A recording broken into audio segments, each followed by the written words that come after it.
Great day everyone. So another day, another blessings na naman tayo kasi nga meron naman tayong i-congratulate, 'di ba? So by the way, I'm Carl Adrian and siyempre ngayon, 'di ba, sobrang blessed lang natin kasi isa sa mga ginaguide natin abroad na nandun pa siya ngayon sa Kuwait, 'di ba? So ginagawa part-time yung negosyo natin, isa sa mga ginaguide natin na kumita ng 200,000 plus doing part-time yung business natin, 'di ba? So congratulations po kay Tita Maribik Salvalion na sobrang laki na yung income niya na ginagawa yung negosyo natin part-time, 'di ba? So congratulations po Tita Maribik, and tuloy-tuloy lang na mas lalaki pa talaga yung income mo na habang nandyan ka pa ngayon sa ibang bansa, and yung goal natin na makapag-for good ka na magkaroon ka din po talaga ng sobrang laking income para hindi ka na din po talaga babalik pa sa ibang bansa para mangamuhan, 'di ba? So tuloy-tuloy lang natin para makapag-for good ka na dito na meron kang malaking savings para sa family mo, 'di ba? So again,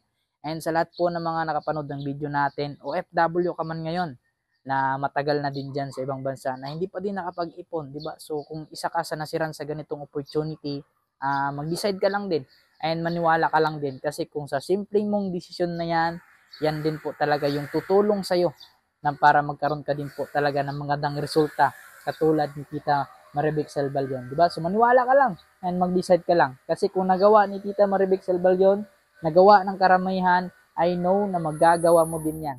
Basta't maniwala ka lang, lakasan mo lang din yung loob mo. Kasi naniniwala ako na kayang-kaya mo din. So again, sa lahat po ng nakapanood ng video na to, kayo na po yung next.